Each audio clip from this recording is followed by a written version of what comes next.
Chapter 6. While cleaning was a good enough excuse to be around her for now, Draco was already contemplating how to keep it that way. Eventually they would finish, and there wouldn't be another reason. Except he'd noticed the way she'd shivered while wrapping her arms around him, noticed the way she chewed her lower lip as he rolled up his sleeves, and he'd noticed the slight widening of her eyes when the bottom of his shirt lifted. He recognized it because he'd seen it all before. His 7th year had been cut short quickly, within 2 months of the term beginning. The Horcrux hunt hadn't gone as planned, though he still had his doubts that there had ever been a solid plan in place at all, and Potter's foolishness had caused the 3 of them to be captured, and that had been the first time the 3 were captured. Snape had come to him in the middle of the night, yanking him from his bed with a grim expression, twisting his already sallow features. Draco had only heard part of what he'd said. "Do what we must, or everything we've done will be for nothing." Truthfully, he barely remembered that day. Grimmauld Place had been a terrible place to hide, but he'd caught them in the dense forest outside of Malfoy Manor, and he'd caused a large enough distraction to help them escape. He'd apparated Granger out first, and even now he wasn't sure what that said about him. It had been a struggle to force her into it, having to cage her against him until they landed in Shell Cottage, and she stared at him in disbelief. "You'll be safe here. Just stay in the wards." Then he'd gotten Potter and Weasley. His status amongst the Death Eaters had spread throughout the ranks, turning from a slight ripple into a wave that went all the way to the top of the hierarchy. Dumbledore's offer to help in 6th year had not gone ignored, and he'd implied there wasn't meant to be a time when he visibly defected. But it had happened, and he'd come face to face with Granger in a drafty corridor of Shell Cottage.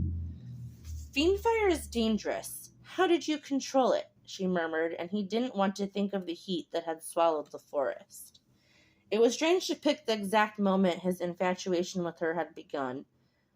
Who was to say it wasn't during 3rd year when she broke his nose, or during 4th year when she was draped in blue hues at the Yule Ball? Was it the moment he'd seen her wrapped in a pretty dress during Slughorn's party? His knuckles knocked against the table as he slammed his glass down, and fire whiskey burned his throat. Granger wasn't the same woman he'd known before. She possessed no knowledge of magic, or Hogwarts, or the world she'd helped save. Though some things remained unchanged. She bickered with him the same as she always had, hummed the same, giggled the same.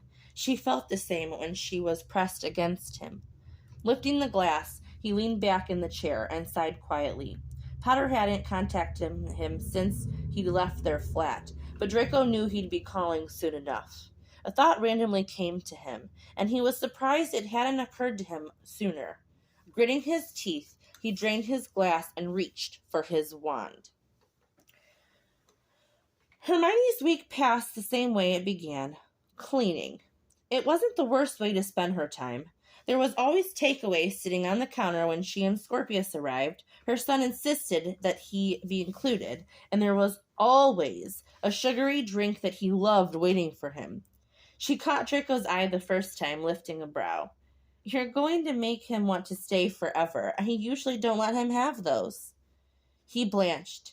"Shit. Should I not have?" Muffling her laugh as Scorpius bounded away from them, she shook her head. "It's all right. He doesn't get them often, so if you want to give him one, it's fine." Closing up the shop early that Sunday, Hermione shouldered her bag and locked the door behind her. A brisk wind rolled through the street, messing her hair, and it reminded her that they were now easing into October, which in turn reminded her that she'd known Draco for a total of 8 days. As she made the short walk towards her home and the sitters, Hermione considered what had been on her mind all along. He was kind, thoughtful, and Draco seemed like the sort of person that would be good to have as a friend.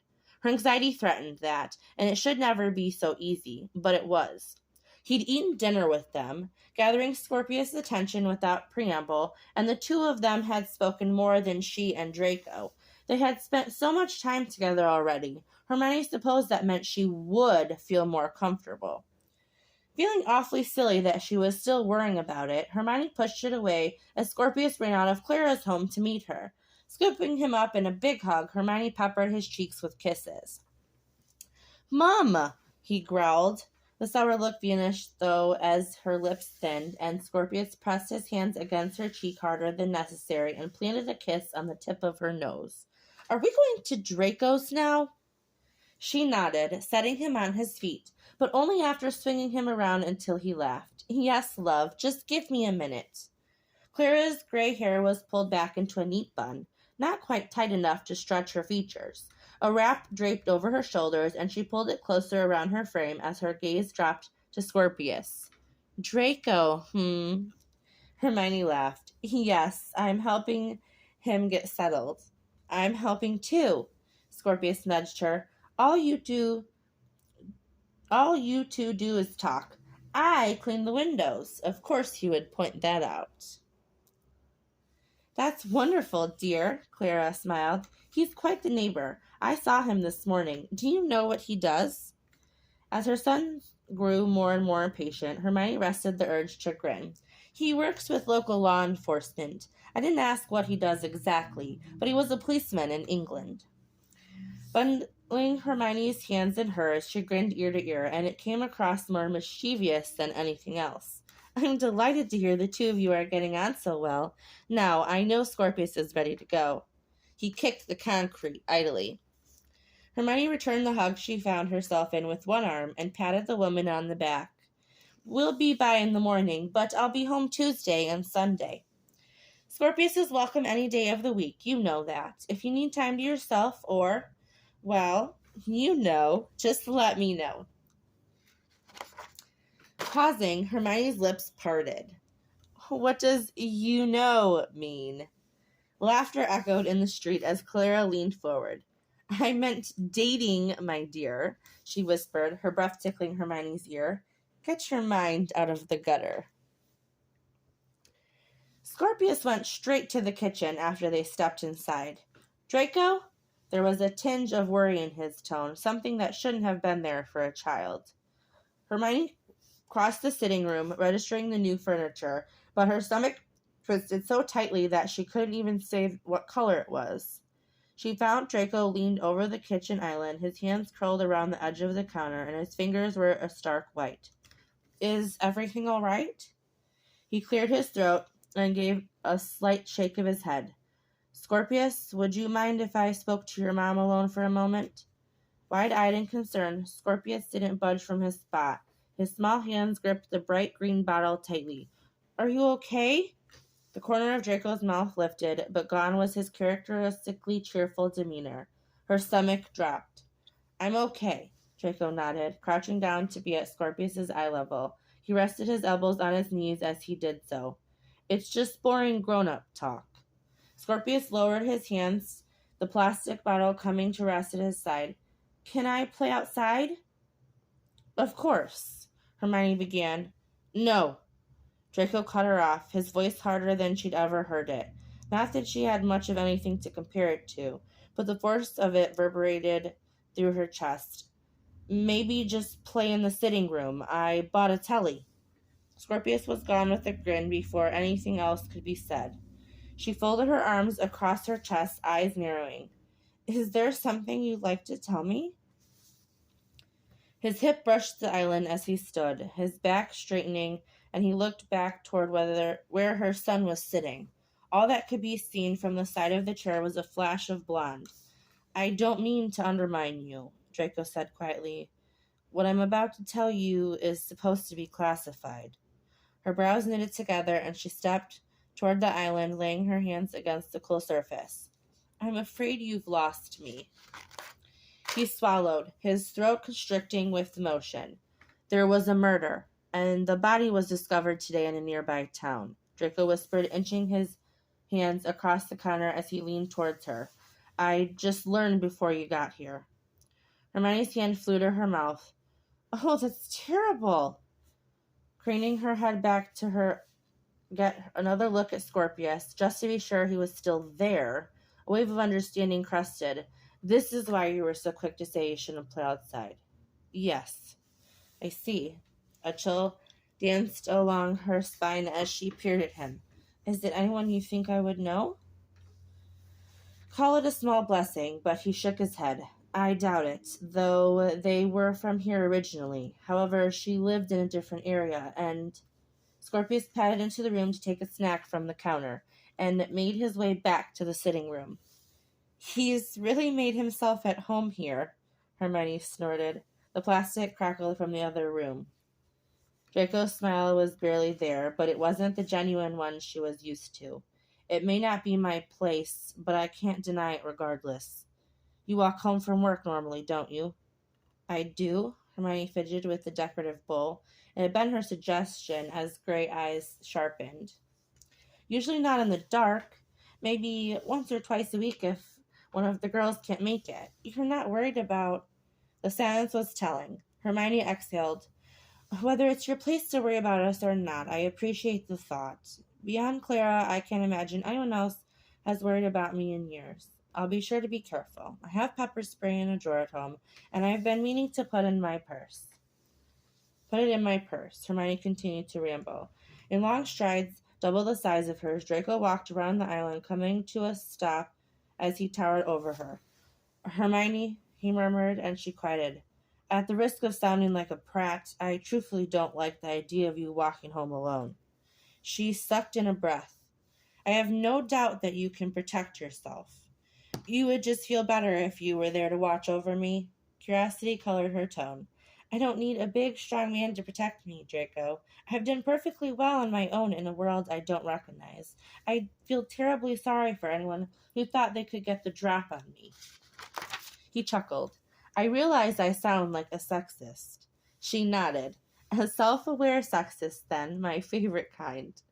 Hermione wasn't angry that he worried, but she wished he'd have more faith that she could protect herself. Tell me about it. What happened? Hypothetically, if it were me... Draco paled. Please don't say that. It's a hypothetical situation, Hermione rolled her eyes. If it were me, would I have been able to protect myself? The shake of his head was slow. No, you wouldn't have been able to. I think you can do a lot of things, Granger, but this wouldn't be one of them. She laced her fingers together. You are not going to walk me home while it's daylight, Hermione stated matter-of-factly, leaving no room for argument. She had the suspicion that if she gave him an inch, he'd take a mile. You can walk me home after my night shifts if you'd like. Don't feel obligated. He grinned. I'll take it. Thank you, even if it's just for my own peace of mind. After everything you've shared with me, I couldn't stand the thought of something as tragic as this happening to you. Draco would have said that about anyone, Hermione thought, but the words sunk into her skin, sounding odd. She just couldn't put her finger on why. Hermione turned, the edge of the counter digging into the bottom of her back, just above her ass. On to lighter subjects. We finished cleaning. I don't even recognize this place now. His arm brushed hers as he stood beside her, but Hermione didn't dwell in it, though she was very much aware. I'm still going to paint the cupboards. Can I treat you and Scorpius to dinner? Hermione's mouth dried. The answer on the tip of her tongue was an ecstatic, resounding yes, but that wouldn't do. Scorpius was already so attached to the only male figure he'd known for more than a day. God, that made her sound terrible. And she didn't want him to come to expect the same outings because they had done so once. No to going to a restaurant, but yes to dinner, Hermione said, watching his face fall just the tiniest bit. I'd prefer to cook if that's all right with you. You're an excellent cook, Draco replied, angling himself toward her. There's no doubt about that, but you've worked every single day this week. I work in a bookshop, Hermione laughed lightly. It's not hard labor. His eyebrows shot up. I would just like to get you off your feet is all. Are you going to argue with everything I say for as long as we know each other? The end of the statement sounded as if there was a definitive end for just how long they would know one another, and it made her stomach twist. There was no reason for that, just a pair of strangers who were certainly more than that already, but there wasn't a need. Smirking smugly, Hermione tilted her chin up. I'll argue until you agree with me. After all, I've already conceded to let you walk me home. Which would you rather have, walking me home or taking me to dinner? He took another step, leaning down, and his eyes flicked towards the sitting room. Up close, she found that his eyes were much lighter, much prettier than she'd originally thought.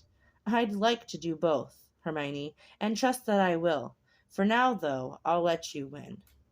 Perfect, Hermione squeaked, and even though he gave no indication that he'd heard it, she knew that he had. As he left her in the kitchen to change his clothes, she stood perfectly still, wishing it was still her rapidly beating heart. Scorpius talked around a mouthful of food, but that wasn't new. Just like the previous dinner, Draco remained interested, only interjecting when Scorpius needed a minute to catch his breath. Endeared by him, Hermione quietly ate her food, watching the two of them intently. While it was incredibly cute how the pair of them got on, Hermione's mind was elsewhere. Since they'd had to reschedule dinner the night before due to Draco being called away, judging from the dark look he'd cast her way, it had everything to do with the grisly murder. Something had happened to cause her to enjoy this just a little bit less. Draco had nothing to do with it directly. She worked with the sweet girl, still in school, that helped in the afternoons and on weekends. Anna had swept into the shop with a grin, and she'd played with Scorpius in the children's section. But later, Hermione had overheard a conversation she wished she hadn't through the gapes of the shelves.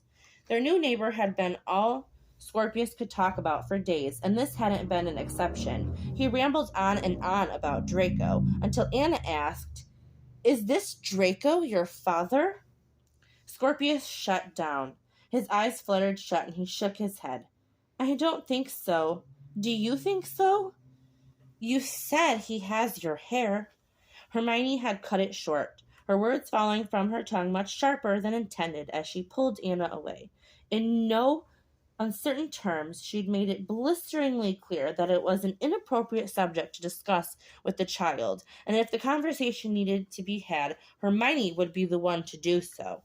While Anna had apologized repeatedly, Hermione had held up her hand. "Draco is not my son's father. They happen to have the same hair color, which paternity does not make. If he mentions this to you again, I would appreciate you not encouraging it." "Hermione," Draco's hand nudged her knee and she jumped. Slamming her knee against the underside of the table, she watched as a saucer followed the movement before crashing and splitting against the floor.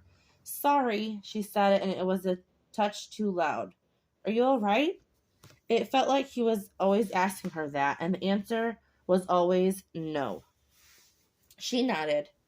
"Fine." Hermione rose from her chair, tossing her napkin onto the table. "Just a long day at the shop. You two keep talking. I'll just..." Hermione trailed off as she left the room, hurrying into the kitchen to fetch the broom.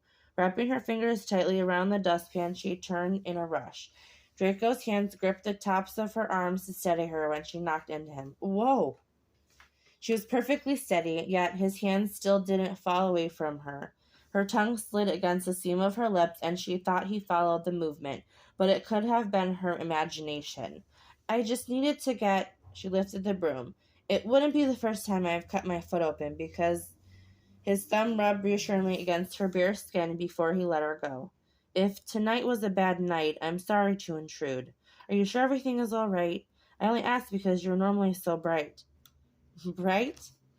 After looking around him to be sure Scorpius was still in one place and not attempting to clean the glass like she knew he would, Hermione sighed.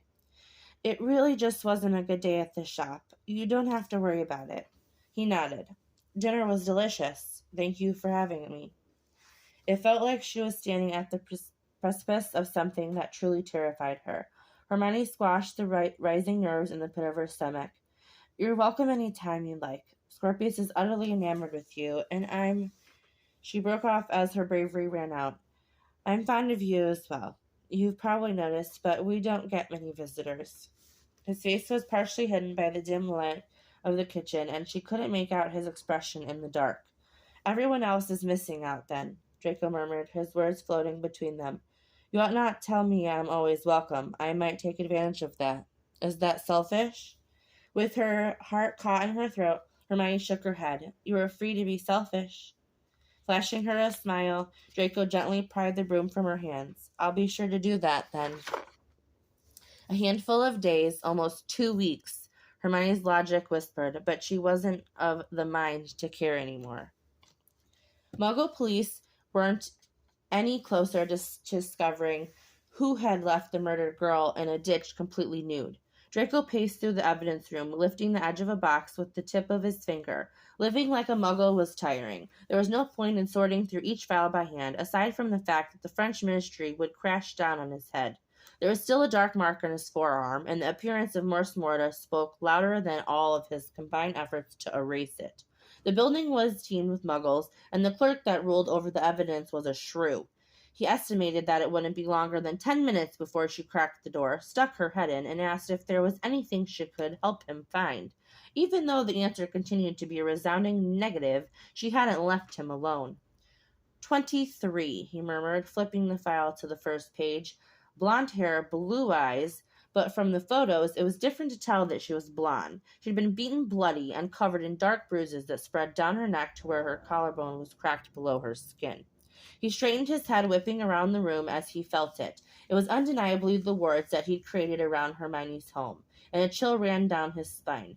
Gritting his teeth, he slid his hand into his pocket, and his fingers closed around his wand. It could be nothing, he knew, but the fact of the matter was that the wards wouldn't alert him to nothing.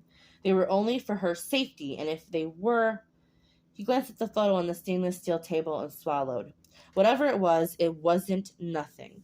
He operated with the loud crack that vibrated the room, sending the light fixture smashing against the floor and scattered papers. Draco was gone before the clerk opened the door to ask if he needed anything again.